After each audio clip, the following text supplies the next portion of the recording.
This episode, I'm joined once again by Roe Fremstedal to discuss his book, Kierkegaard on Self, Ethics and Religion, Purity or Despair.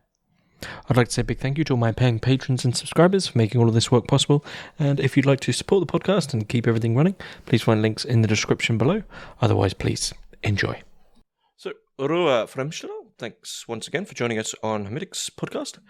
We are going to be discussing your book, Kierkegaard on Self, Ethics and Religion, subtitled Purity or Despair, which is published by Cambridge Press. And I should say, they were kind enough to send me a copy. And as people will imagine, this is a book about the philosophy of Søren Kierkegaard on ethics, religion, and a great emphasis on despair, what it is to be moral, the place of God in Kierkegaard's philosophy, and also at the end, this sort of this coheres into a question of, you know, Fideism is a big element of this whole thing, which we'll get to. But last time we spoke, you know, we were focusing on the overlap that you've written about between Kierkegaard and Peter Wessel-Zapffe. But this time, I mean, maybe Zapffe will come in, I don't know. But this time the central focus is, of course, on Kierkegaard, which is you're a Kierkegaard scholar.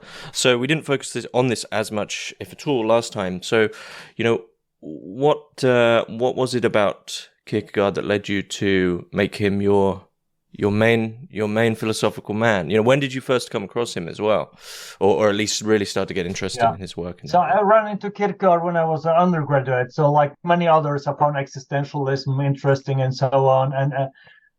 But there is, I guess you might say, a particular sort of Scandinavian take on this, which stresses pessimism and the things we talked about last time. So problems like meaninglessness and injustice in human life and so on. So this was one of the problems that drew me to Kierkegaard, because Kierkegaard seems to address pessimism and despair at great length, and then he argues that it's possible to overcome it.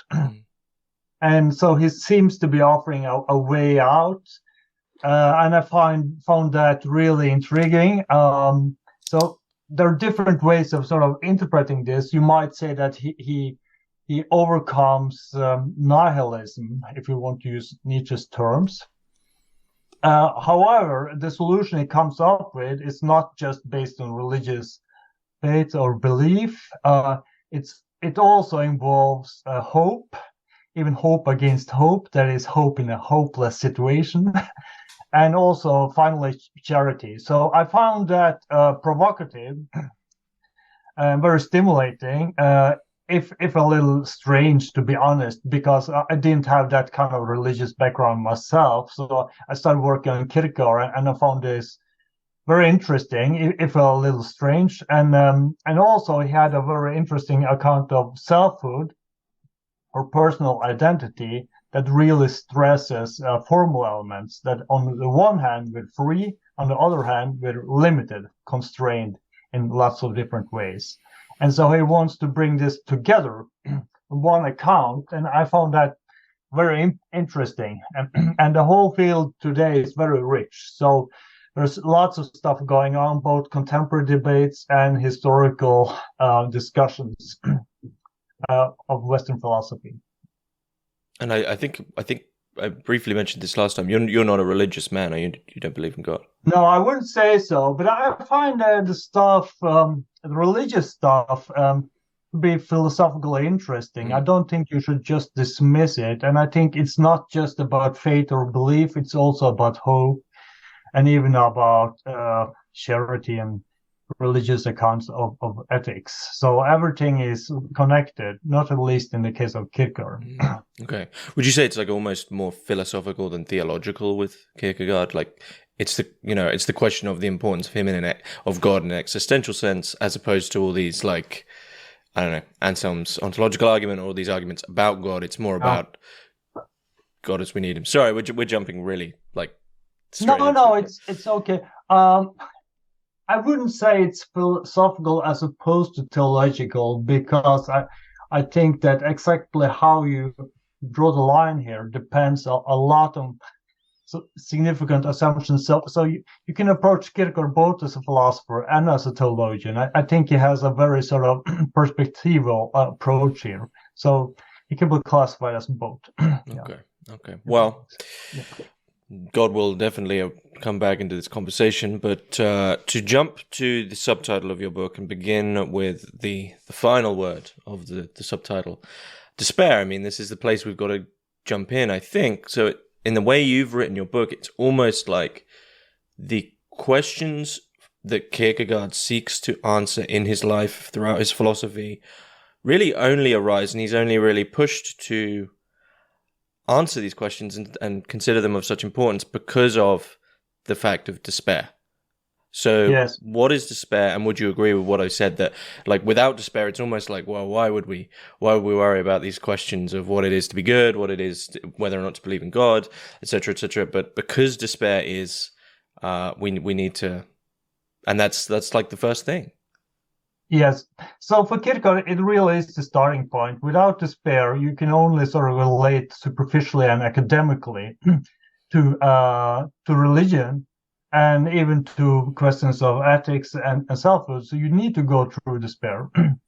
So perhaps for this reason, Kierkegaard is known as the melancholic Dane, right? So he really emphasizes the problems. However, despair means two very different things for Kierkegaard. So on the one hand, it involves a subjective experience that is very unpleasant, namely an experience of radical alienation. You feel alienated from yourself. You feel divided, and typically it's cashed out in terms of hopelessness. So hopelessness probably has to do with the thing that you cannot reconcile your ideals with reality. So you seem stuck in some kind of sense. And so that's the subjective, psychological form of despair that Kierkegaard is addressing, but he's also addressing something else, namely a self that's divided, a self that is not reconciled, but rather deeply conflicted. And this is a problem you can have without having the subjective awareness we mentioned just with, So basically, this takes two different forms for Kierkegaard. You can either sort of exaggerate greatly your freedom and think you're free to do whatever. You can think you're as powerful as God or Caesar or something like that. Or, by contrast, you could really be a totally sort of deterministic and think I'm not capable of doing anything, of improving my situation or anything. So you could go wrong in two kinds of ways. You could either overemphasize freedom, or you could sort of deny it. And so that's the main types of despair we have for Kierkegaard. So in both senses, if you go too far, you're always going to be acknowledging that you might have gone too far and you're never really going to be, a god. But equally, if you say the other way and you say, like, I can't do anything, subjugate yourself to reality, you equally know you could do something. So we're always caught in this bind. Yes. Is there a healthy midpoint, or is the midpoint would always be like you're never really going to reach your ideals either? Do we ever truly fulfill our ideals, I guess, is like the ultimate question. I think he wants to say that we are sort of conflicted beings in the sense that we have two different tendencies. We both have the tendency to sort of be free and to push further and further until we aim at the impossible. On the other hand, we have the tendency to be passive, to not be challenged, do not take on projects, but rather be fatalistic, right? And so we have both tendencies, and what we should aim at is achieving some kind of balance. And the balance, he argues, requires quite a bit. So the balance requires both moral and religious commitment, Kierkegaard argues. So this is a little perplexing, perhaps, and it's a very strong claim because he starts out with some fairly sort of neutral problems that has to do with our identity. and then he argues for very strong moral and religious conclusions based on that. Does he acknowledge, like, immediately what this would be without religion, without God?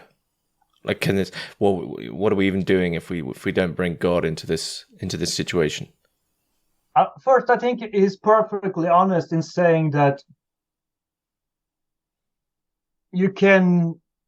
So it's perfectly possible to be, let's say, an atheist and do not feel any despair. So he's not making the psychological claim that, oh, unless you're a Christian believer like myself, you must feel despair. So he's not making that kind of psychological claim. Rather, he's making a more philosophical claim to the effect that in order to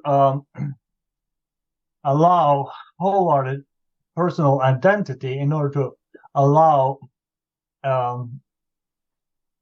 overcoming a divided self, you need moral commitment and religious commitment. So it's a very long argument. That's why I ended up writing an entire book. And so you may not accept all the steps of the argument, but it's kind of rich and connected to several ongoing debates today. Mm-hmm. So I don't think it can be easily written off either. I think it's still relevant, if deeply sort of controversial and also ambitious, very ambitious. What would Kierkegaard, do you think, say to those who might say, instead of trying to resolve the conflict of despair, someone might say, well, I'll just be despairing. I'll just accept the despair. I mean, why would that be incorrect for him?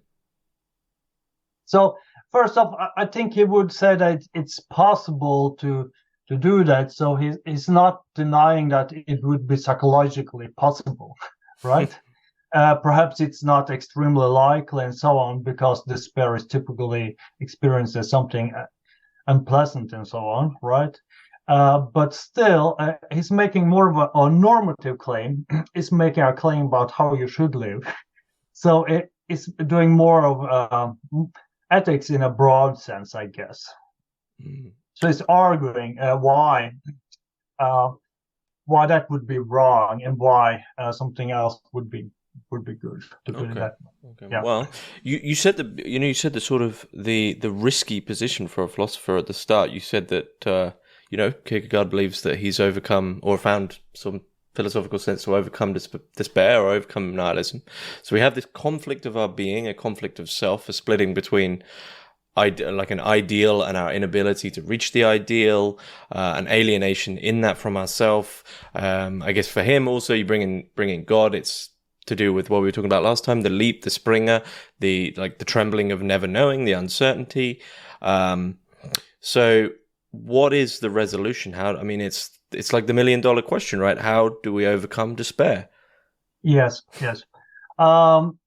I think there's different ways of approaching this. So one fairly sort of fresh approach is to not focus on religious faith, at least not at first, but rather focus on hope. So hope has this amazing feature that it allows you to reconcile with your situation, even if the reality, as you take it to be, is not perfect or even acceptable. So if you're hopeful, you could consider the situation you're in to be unjustifiable. There could be all kinds of problems, social, economic, and so on, moral problems. So you could say we absolutely must aim at improving the situation. And hope allows you to go on living and striving because you have exactly the hope of improvement. So typically this is cashed out in terms of improvement in the future, right? Mm-hmm. So you think that what you hope for is a future state. And so Kierkegaard even develops a very extreme, somewhat bleak form of hope, namely hope against hope. That is hope in a hopeless situation. So even when things look very dark indeed, and so here is really good at sort of painting a picture that's really sort of very existential. So it really sort of anticipates the nihilism of Nietzsche and the pessimism of Sartre and so on. And still he offers a way out.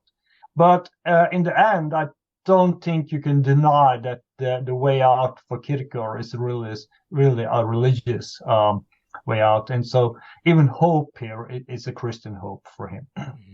That's what I was going to ask. Isn't hope this sort of just an empty statement? Like, well, just hope, right? There's not much. There doesn't seem to be too much substance in that word in terms of that you are by definition just clasping on. Well, it's the definition of hope, right?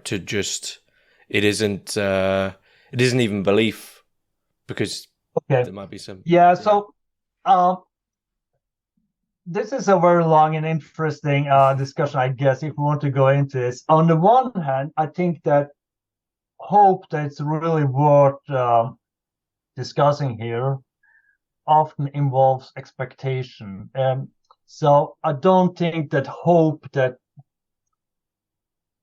you cannot live by, if it's just some possibility that you don't think will be realized. And so if you hope for something but cannot really act as if what you hope for is going to happen, then I don't think this hope is too relevant. So I think you need something stronger. You need some sort of expectation, and you need to expect the good. And then you have the question, what is the good? And so one of the things that makes Kierkegaard interesting is that he's really attacking those who think that it's merely subjective expectations or subjective preferences that will decide what's good. So he is really, in today's terms, he's attacking subjectivism, and he's defending a form of moral realism, some sort of idea that there are moral facts. There's an objective good that we can be mistaken about. And the fact that we can be mistaken allows us to criticize accounts for being wrong and so on. And he's not claiming that morality is all that matters. So he's claiming that morality is something different from happiness, and both of them matters. So he wants to reconcile them. And that's the concept of the highest good that he inherits from, well, Augustine, Kant, and so on. So I think the object of hope really is the highest good that reconciles morality with happiness.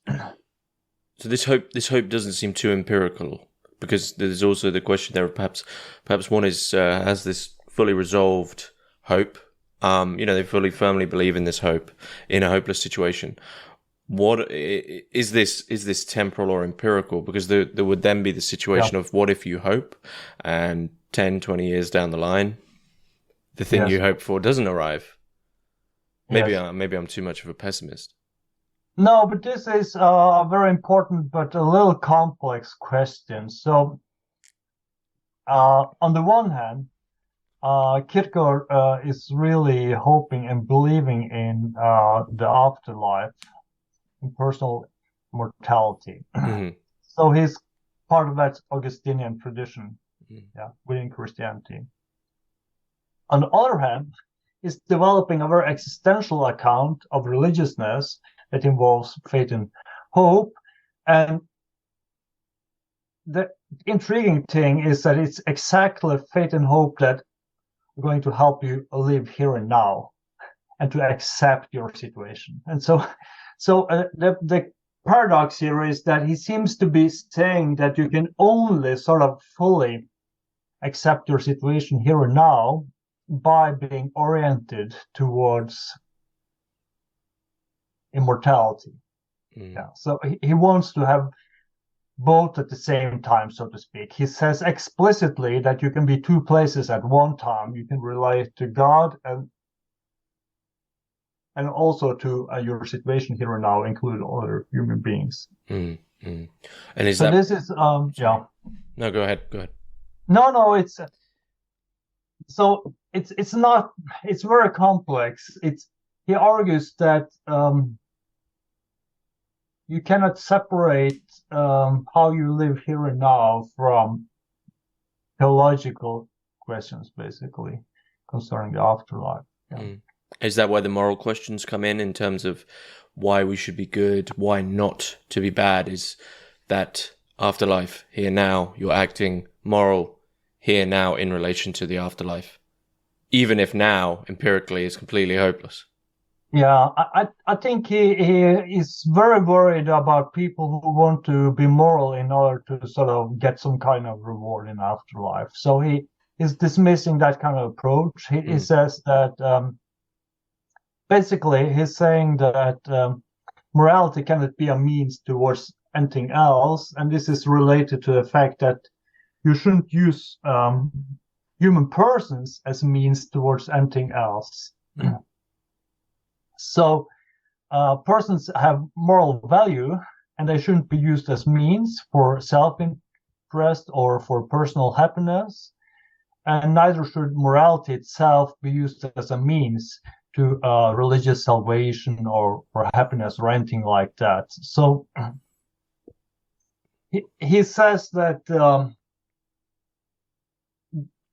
okay, so his predecessors, he's attacking, very much like Kant, he's attacking the virtue ethicists for being too egoistic.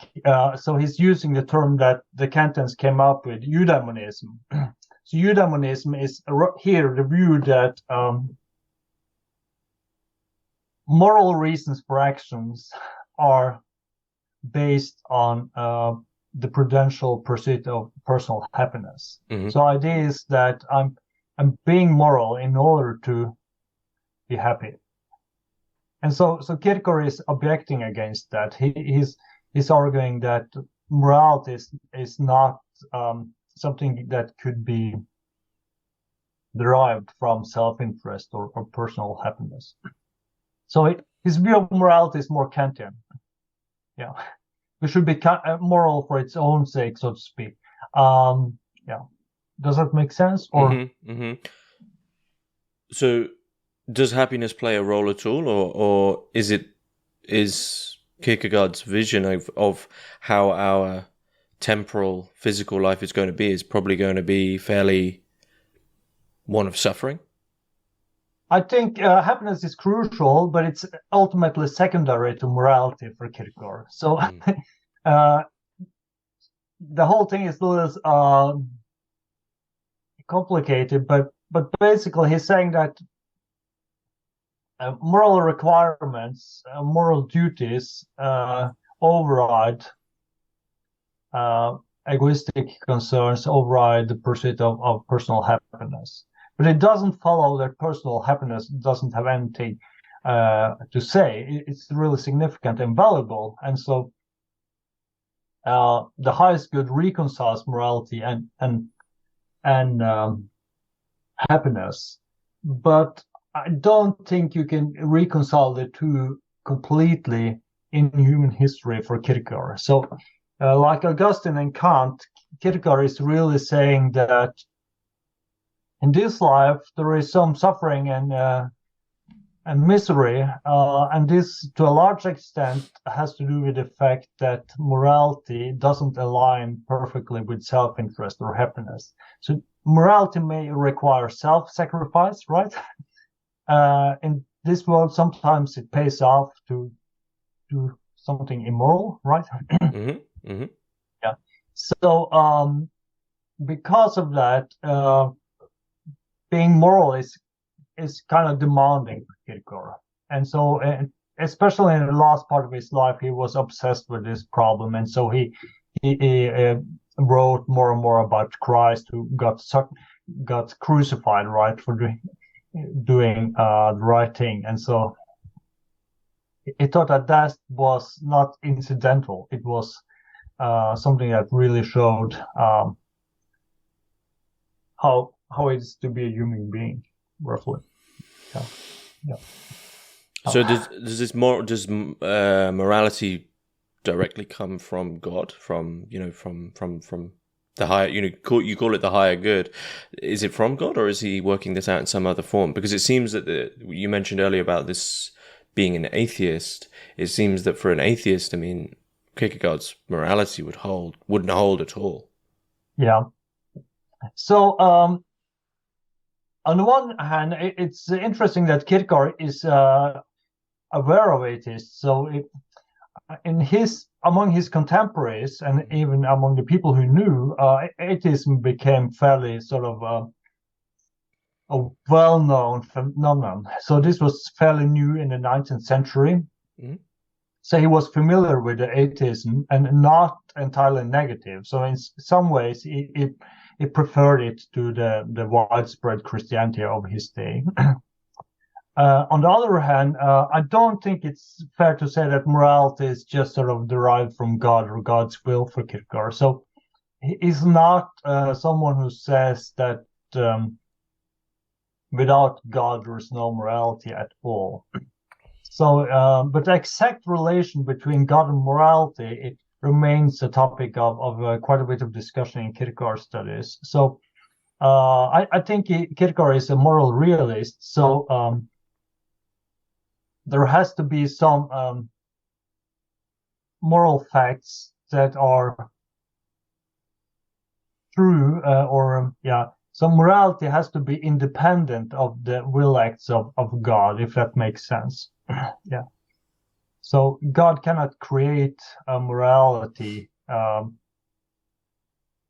not in its entirety at least. So at least parts of morality needs to be independent of God and his acts. So sort of incorporating if you're going to incorporate the free will argument in terms of why do bad things happen, we have free will, there'd be an equal place for why do good things happen, well, we have free will also. So that free will argument would go both ways in the sense that God is the creator, but once there is agency on the behalf of human beings, there is some sense of morality as being somewhat developed by our agency. Would that be somewhat right or not?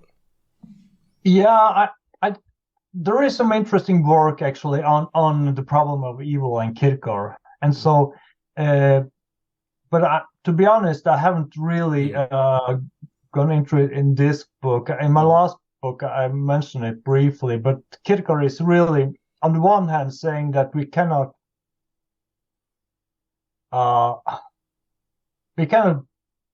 blame God for miseries of this world, but on the other hand, we do not have any insight into what's the cause here.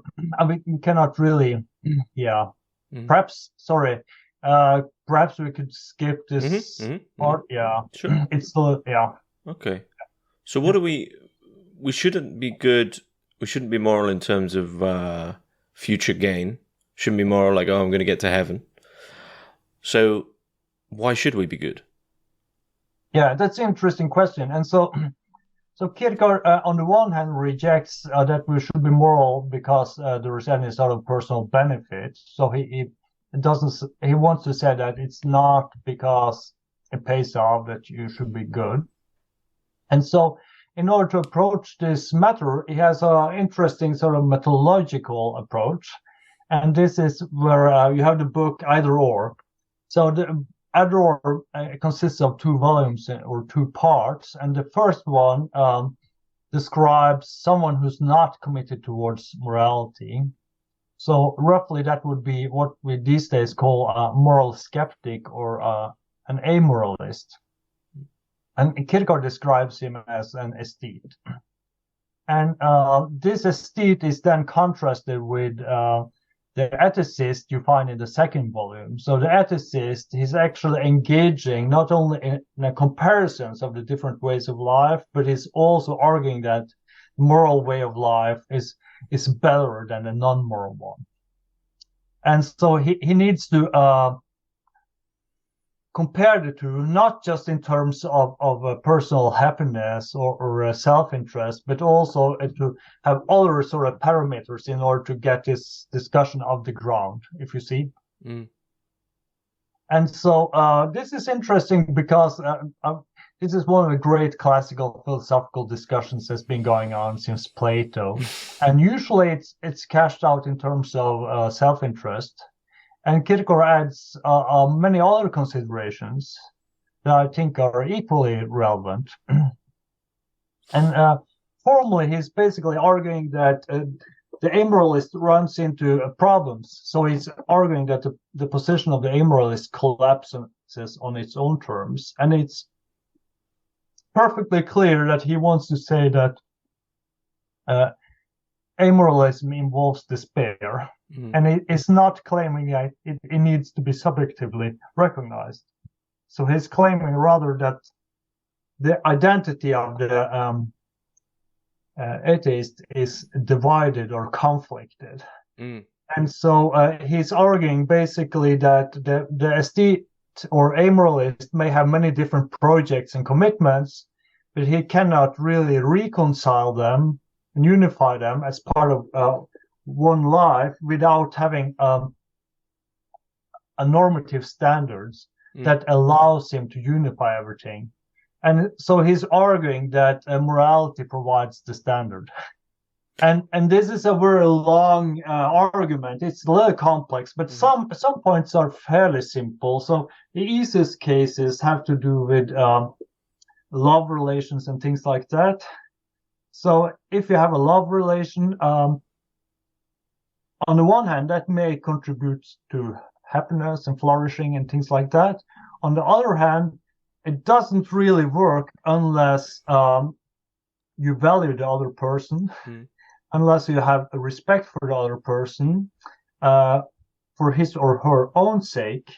And that involves some sort of moral constraint. So the other person is valuable as a person, not because he benefits you, but for his own sake. And you need to have respect then for the person. And that involves moral valuing of the person, basically. And so in order to have the benefits of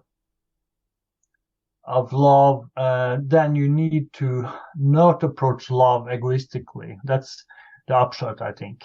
So love can make your life better, but only if you approach it non-egoistically. Right.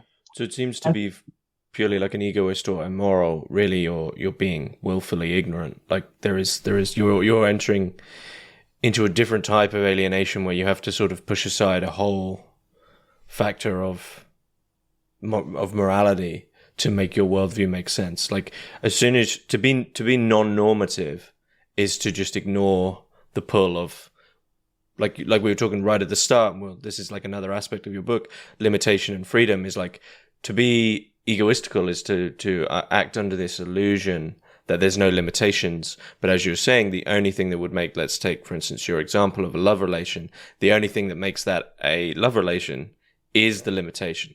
So you have to sort of like a willful ignorance there. Yes. And so basically Kierkegaard is arguing that morality allows not just love relations, but also meaning in life, and it allows freedom and wholeheartedness, basically. So he sees morality as necessary. Yeah. So where do we find our freedom then?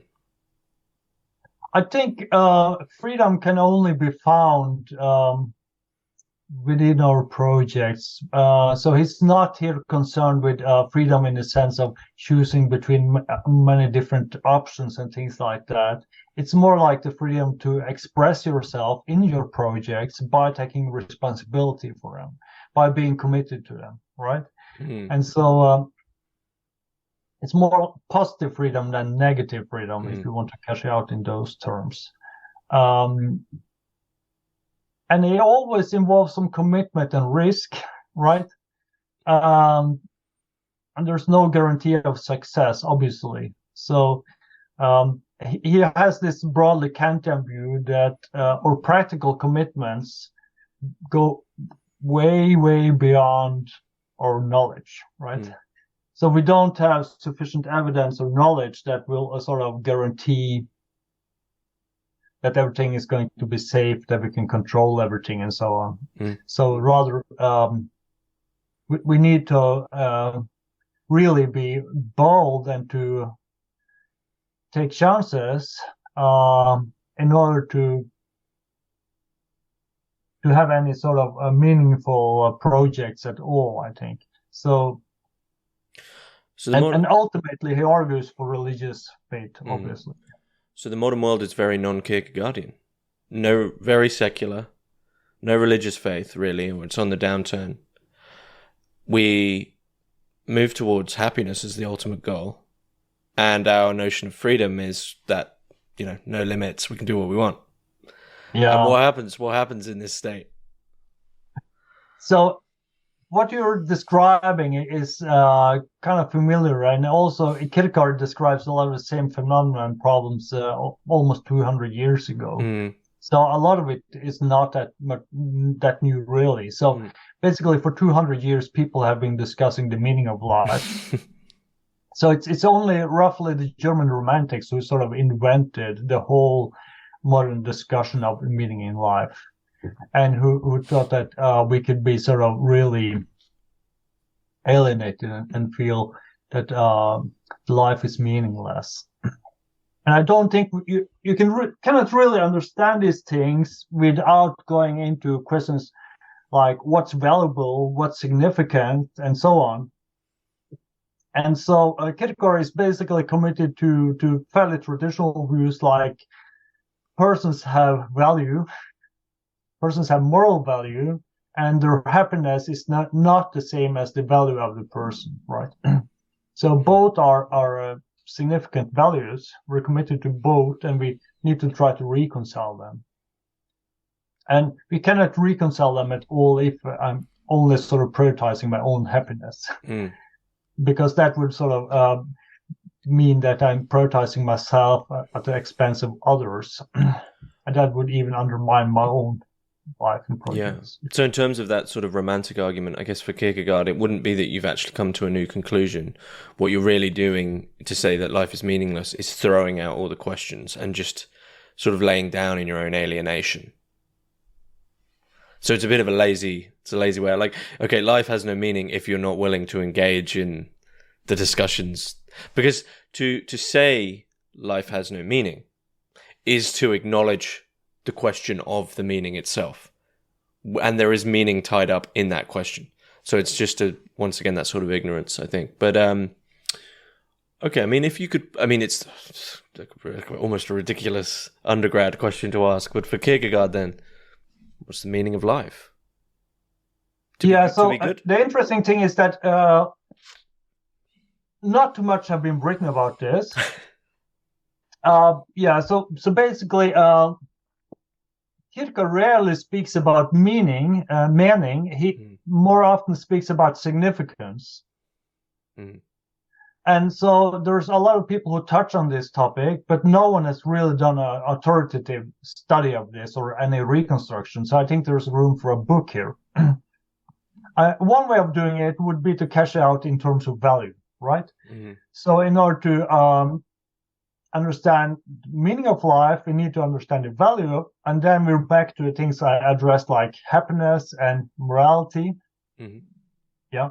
And so I then would push for a sort of somewhat Kantian view. So the highest good provides really meaning in life. And so you could have hope and belief in approximating the highest good. That's one way of doing it. There are other ways as well. So perhaps it's more boring, but it's very fashionable, at least in analytic philosophy these days, to cash out normativity in terms of reasons instead. And so there are many ways of going about this. And anyway, I think Kierkegaard has a fairly sort of literary way of presenting the problems. So he writes a lot of works, philosophical works, religious works, literary works, and so he's describing the problems very vividly, right? And often only sketches the solution. Often it's not too explicit, And so a lot of people like his description of the problems much more than the pure his sort of sketching. Do you think he would have thought he would be betraying himself if he ever sort of fully outlined? Because you have the words that we've sort of spoken about so far: fear, trembling, despair. There's always this element of uncertainty. Like for Kierkegaard, you're never really outside of that conflict. So for him to sort of say this is the meaning would be to resolve the conflict. And it seems like once you accept that the afterlife factor, the conflict is not resolved in this life. Yeah, I think you're right in the sense that you cannot get any sort of full certainty without self-deception or anything like that. So there's always the risk of being mistaken. Even though Kierkegaard is a religious believer, he says that I may be mistaken. Perhaps God doesn't exist, and so on. Mm-hmm. So it's fairly clear about that. So it's possible to have very firm commitments and then realize that you may be mistaken about them. And it's also interesting that Kierkegaard had a bit of respect for atheists. Mm-hmm. So he thought that the worst people were not atheists at all. The worst ones were the sort of complacent Christians and people who didn't even experience despair, but just rejected the problems, say that everything is perfectly fine. That's absolutely worst. And so he would portray those people as being lukewarm. So he basically said it's better to be cold than to be lukewarm. Yeah. Is lukewarm where the Fideism comes in? They've sort of just like, laid down and they're like, done, I'm a Christian, I'm good, therefore the whole question's sorted, is like a strange form of Fideism, where you just believe in your own piety instead of accepting the alienation. This whole terminology, this idea of rejecting lukewarmness, is really based on the New Testament. Mm-hmm, mm-hmm. So it's based on John, and so and basically Kierkegaard is saying that the worst thing that could ever happen to you is indifference. So it's better to be negative than to be indifferent, right? So he applies this to religious faith, but he also applies it to other things. And Fideism is somewhat different. Fideism is, first off, people mean a lot of different things with it. And so often they say, like, Fideism is nothing but a sort of contrast between faith and reason.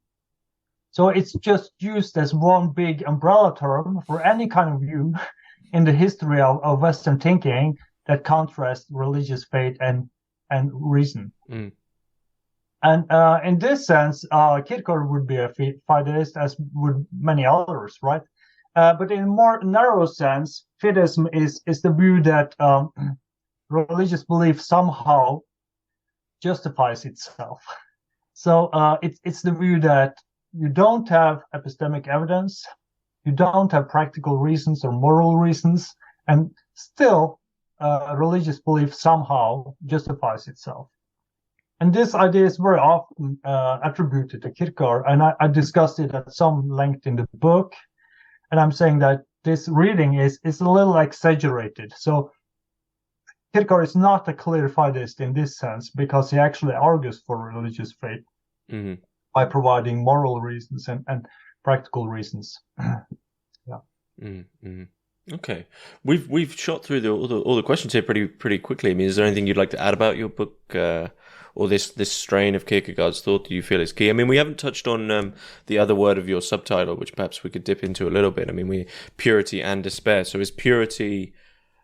Did you place them there together because purity is sort of the antidote to despair? Yes, so basically purity here is a shorthand for purity of heart. And so Kierkegaard constantly contrasts purity of heart with despair. So despair means being divided.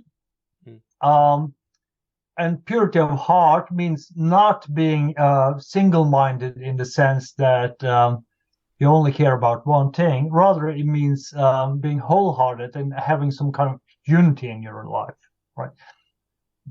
And so, that's the subtitle. And Kierkegaard is really anticipating a lot of his contemporary discussions by dealing with selfhood. And a lot of people are connecting Kierkegaard with contemporary discussions of the self. But I don't think that for Kierkegaard that you can really separate discussions of the self from substantial discussions in ethics and the philosophy of religion. Do you think at the end of his life he felt himself successful in the questions that he had been asking? Do you think perhaps he felt himself, pure of heart? Uh, well, I guess like many others, he could see that in some respects he had some success, in other ones perhaps not. And the thing is that he ended his life by engaging in a extremely harsh critique of the Danish state church. So to this very day, no one ever has criticized the church as heavily as Kierkegaard did, and so his rebellion against the church is the most significant attack on the church ever in Denmark. And so perhaps he was kind of happy with that. So he was very much against the state church, against this idea of having a state religion and so on. Mm-hmm. But I don't think that Kierkegaard is someone who wants to say that you should rest on your laurels. He's not the kind of person who says that you can be content, everything's fine, you've done everything you can. I think rather he's on the one hand more like Nietzsche in the sense that you should never rest on your laurels, you should push further, right? So he's saying that, and on the other hand, he's saying that you cannot be sure that you've done the right thing. So there's a lot of uncertainty going on, and a lot of risks, and so you can only hope and believe that you've done the right thing by the grace of God. I think Kierkegaard would want to add that, but can't really be sure. Yeah, the whole thing is risky. Has his understanding of morality influenced your own life, how you act? It's a little difficult to use Kierkegaard as a moral guide because he doesn't say much about the content of morality, right? So he says extremely little about what you should do and what you should not do. So it's almost impossible to use Kierkegaard in that kind of way. Perhaps the best example would be to use him to attack state religion and state churches. And so personally, that kind of issue, I sympathize with him. And Norway, unlike Denmark, abolished its state church. But I think Kierkegaard was more concerned with virtues and vices than actions. So I don't think he was that sort of concerned with our actions at all. I think he is more concerned with our identity and our virtues, or character, so to speak. And actions are a matter of secondary importance for him. Yeah. Okay. Yeah. Is there anything you'd like to add about your book that you feel we haven't? I'm not sure if I mentioned that the book will come out as a paperback. I mentioned that. Not yet. No. So it will be released. This is Cambridge Press. It will be released paperback fairly soon, or next month. Yeah. So Cambridge University Press should publish the paperback in October, and the price will be a third of price of the hardback. So it will be less than 25 British pounds, which I hope is not too bad. Mm-hmm. And at the moment, the ebook is also going for the same price. Okay. At the moment. And you're currently working on another book on Kierkegaard? Actually, I'm doing a book now on amoralism, and so this is the perhaps somewhat crazy discussion that's been going on in philosophy since Plato. This idea of someone who wants to avoid morality, usually for selfish reasons. And so I'm doing a book on this that's completely unrelated to Kierkegaard. But some of the same problems turns out, and some of the solutions. So it's a very rich discussion. And it perhaps is some kind of fantasy of sort of avoiding moral commitments or avoiding moral responsibility. But it's surprising that this discussion has been going on for such a long time, and that there is no sort of recognized solution so even though so many people have written about it, still there's extremely little agreement on what's wrong with amoralism, if anything. Yeah. Okay. Is that almost completed, or?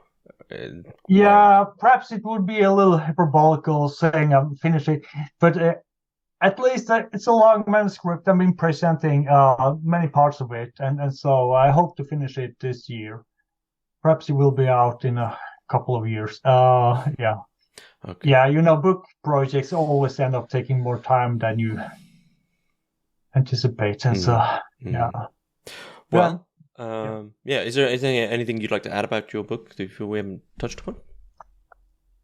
Just that Kierkegaard is attracting a lot of attention these days from many different people. So he's attracting philosophers, theologians, psychologists, many others. And people are interested in both contemporary debates and historical issues when they approach Kierkegaard. And the whole authorship is very rich and very stimulating and often somewhat provoking. So I would encourage you to pick up a book and start reading, preferably Kierkegaard himself. Yeah. Where would you advise people to begin with Kierkegaard? I think the issues he's addressing are still deeply relevant to us. I think that's it, basically. Which book of his, though, would you recommend?